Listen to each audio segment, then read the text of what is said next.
पंजाब के इतिहास में 1984 का साल एक ऐसा मोड़ है जिसने न केवल इस राज्य की बल्कि पूरे भारत की राजनीति और सामाजिक ताने बाने को हमेशा के लिए बदल दिया। यह घटना केवल एक सैन्य ऑपरेशन की नहीं है, बल्कि यह उन दशकों पुरानी अनसुलझी मांगों, राजनीतिक महत्वाकांक्षाओं और आस्था के उस टकराव की है जिसका अंत एक बहुत बड़ी मानवीय त्रासदी के रूप में हुआ। इस विश्लेषण में हम उन कारणों की गहराई में उतरेंगे जिन्होंने पंजाब की शांत फिजाओं में जहर घोला। जरनैल सिंह भिंडरावाले के उस उदय को समझेंगे जिसने दिल्ली के दरबार को चुनौती दी, और स्वर्ण मंदिर के भीतर उन खौफनाक रातों के मंजर को करीब से देखेंगे और कैसे उसी कारण प्रधानमंत्री इंदिरा गांधी के ही सिख अंगरक्षकों ने उन्हें गोलियों से छलनी कर दिया। एक फैसले ने कैसे पूरे देश का भविष्य बदल दिया और क्यों भड़की थी वो दंगों की आग। आइए टूडी एनिमेशन में समझते हैं, जिसे आज भी लोग भुला नहीं पाए हैं। पंजाब की इस जटिल समस्या को समझने के लिए हमें थोड़ा पीछे जाकर इतिहास के उन पन्नों को पलटना होगा जहां से शिकायतों का सिलसिला शुरू हुआ था। 1966 में जब भाषाई आधार पर पंजाब का पुनर्गठन हुआ तो सिखों और अकाली दल के मन में यह बात बैठ गई कि उनके साथ इंसाफ नहीं हुआ है। पंजाब से हरियाणा और हिमाचल प्रदेश को अलग किया गया, लेकिन कई ऐसे मुद्दे छोड़ दिए गए जो आने वाले समय में बारूद का काम करने वाले थे। इसमें सबसे बद्धे मुद्दे थे चंडीगढ़ का पंजाब को न मिलना, पंजाब की नदियों के पानी का बंटवारा और पंजाबी भाषी इलाकों का पड़ोसी राज्यों के पास रह जाना। इन शिकायतों ने धीरे धीरे एक राजनीतिक रूप ले लिया। 1973 में शिरोमणि अकाली दल ने आनंदपुर साहिब प्रस्ताव पारित किया। इस प्रस्ताव को अक्सर अलगाववाद की जड़ माना जाता है, लेकिन अगर गौर से देखें तो इसमें मुख्य रूप से राज्यों के लिए अधिक अधिकारों की मांग की गई थी। अकाली दल चाहता था कि केंद्र सरकार के पास केवल विदेशी मामले, रक्षा, मुद्रा और संचार जैसे विभाग हों और बाकी सब पर पंजाब का अपना हक हो। हालांकि उस समय यह प्रस्ताव ठंडे बस्ते में पड़ा रहा, लेकिन जब 1980 के दशक की शुरुआत हुई तो इसने एक नया और खतरनाक मोड़ ले लिया। पंजाब में अशांति के पीछे केवल राजनीति ही नहीं थी, बल्कि आर्थिक कारण भी बहुत गहरे थे। हरित क्रांति के कारण पंजाब भारत का सबसे अमीर राज्य तो बन गया, लेकिन इसके कुछ नकारात्मक पहलू भी सामने आए। खेती में मशीनीकरण बढ़ाने से ग्रामीण युवाओं के पास काम की कमी हो गई। बद्धी तादाद में शिक्षित युवा बेरोजगार होने लगे और उनके मन में यह भावना घर करने लगी कि केंद्र सरकार उनके संसाधनों का इस्तेमाल तो कर रही है, लेकिन उन्हें उनका सही हक नहीं दे रही। इसी बेरोजगारी और हताशा के माहौल में धर्म का तड़का लगा और युवाओं को अपनी पहचान खतरे में दिखने लगी। पंजाब की इस पूरी कहानी का सबसे चर्चित और विवादित चेहरा जरनैल सिंह भिंडरावाले थे। 1947 में रोड़े गांव के एक किसान परिवार में जन्मे भिंडरावाले की पहचान पहले केवल एक धार्मिक प्रचारक की थी।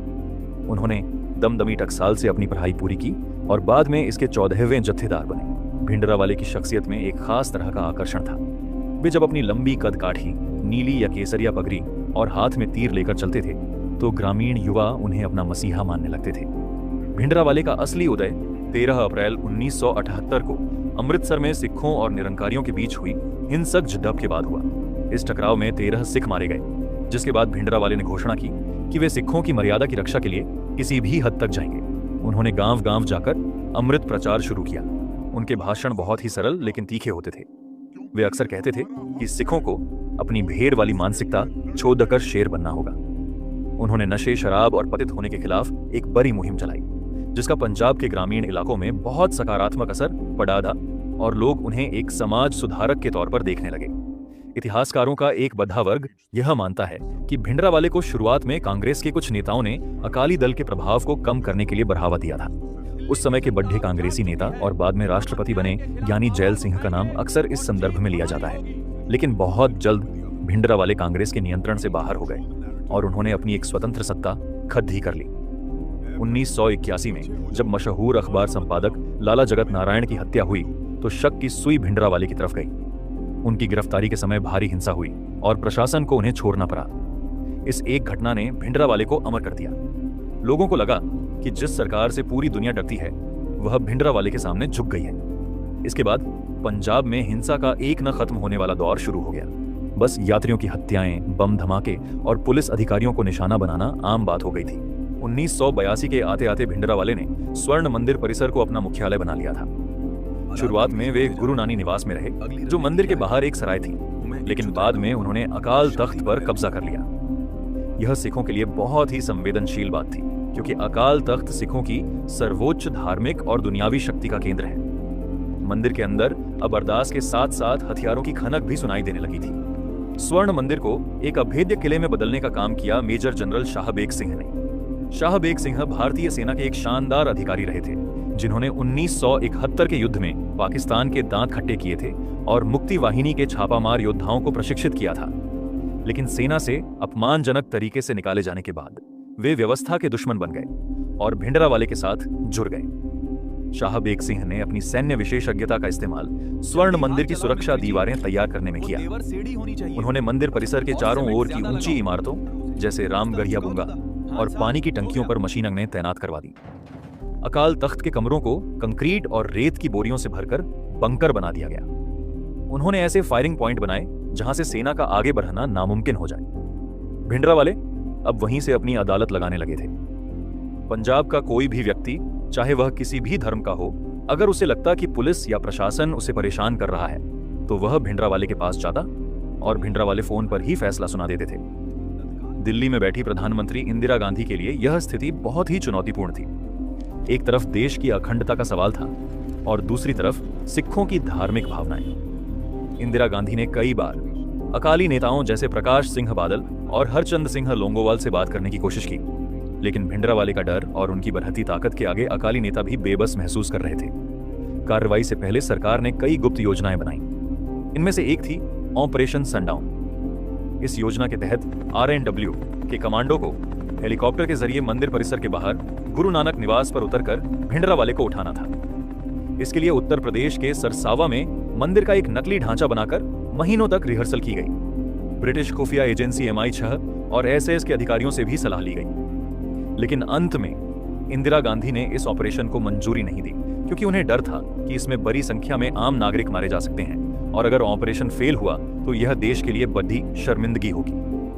अंततः जब मई 1984 में हिंसा अपने चरम पर पहुंच गई और अकालियों ने पंजाब से अनाज की सप्लाई रोकने की धमकी दी, तो इंदिरा गांधी ने सेना को सीधे आदेश देने का मन बना लिया। जून 1984 की शुरुआत में पूरा पंजाब एक छावनी में तब्दील हो चुका था।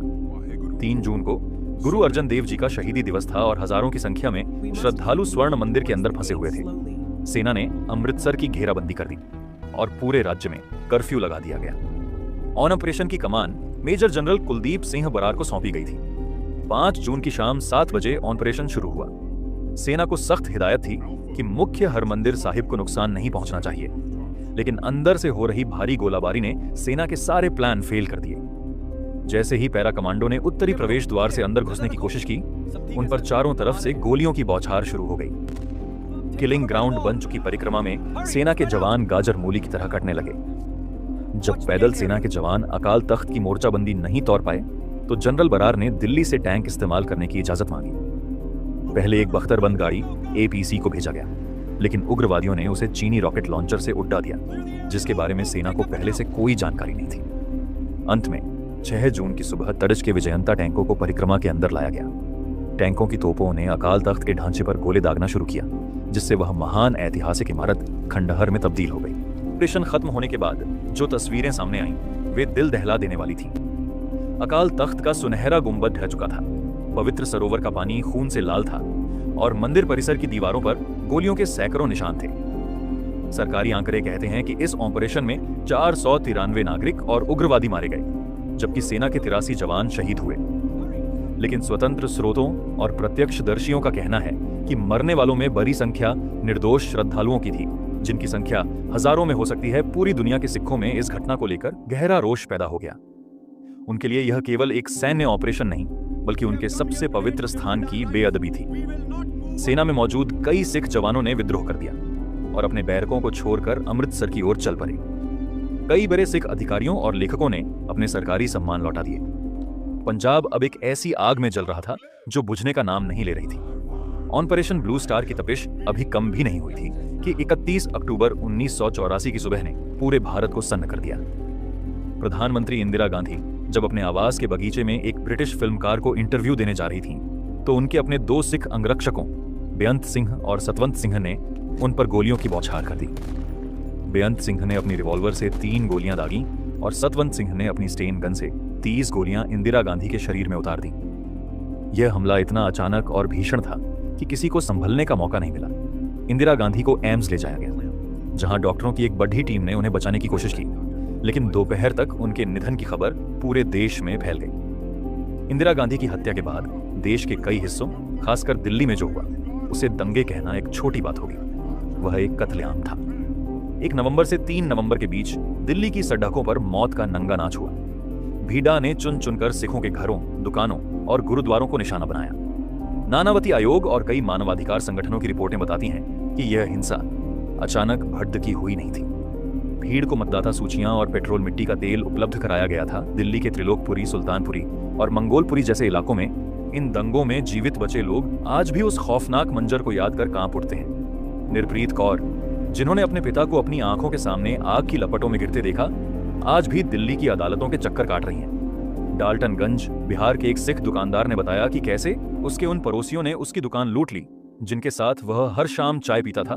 दिल्ली की विडो कॉलोनी में रहने वाली महिलाएं आज भी इंसाफ का इंतजार कर रही हैं। 1984 की इन घटनाओं ने पंजाब और सिखों के मनोविज्ञान पर जो असर डाला है, वह आज भी महसूस किया जा सकता है। ऑपरेशन ब्लू स्टार को आज भी कई सिख तीसरा घल्लूघारा, नरसंहार कहते हैं। इसने पंजाब में उग्रवाद को एक नई खाद दी, जिसके कारण अगला एक दशक खून खराबे से भरा रहा। पीढ़ियों का दर्द। जो बच्चे 1984 के दंगों के समय बहुत छोटे थे या जिन्होंने अपने अपनों को खोया, उनके मन में व्यवस्था और बहुसंख्यक समाज के प्रति एक गहरी असुरक्षा की भावना पैदा हो गई। आज भी पंजाब की राजनीति 1984 के इर्द गिर्द घूमती है, चाहे वह बरसी का मौका हो या चुनाव। भिंडरावाले की तस्वीरें और ऑपरेशन ब्लू स्टार की चर्चा आज भी युवाओं को उद्वेलित करती हैं। 1984 का साल भारत के लिए एक सबक है कि जब राजनीति और धर्म का मिश्रण होता है तो वह केवल विनाश लेकर आता है। भिंडरावाले का उदय और ऑपरेशन ब्लू स्टार की जरूरत, ये दोनों ही कहीं न कहीं राजनीतिक विफलता के परिणाम थे। इंदिरा गांधी ने अपनी जान देकर इसकी कीमत चुकाई, लेकिन जो हजारों निर्दोष लोग मारे गए, उनके परिवारों के लिए इंसाफ आज भी एक अधूरा सपना है। इतिहास हमें याद दिलाता है कि गलतियों को सुधारने में अगर बहुत देर हो जाए तो उनकी कीमत आने वाली कई पीढ़ियों को चुकानी पड़ती है। यह वीडियो केवल शैक्षिक उद्देश्यों, एजुकेशनल पर्पसेस और ऐतिहासिक जानकारी प्रदान करने के लिए बनाया गया है।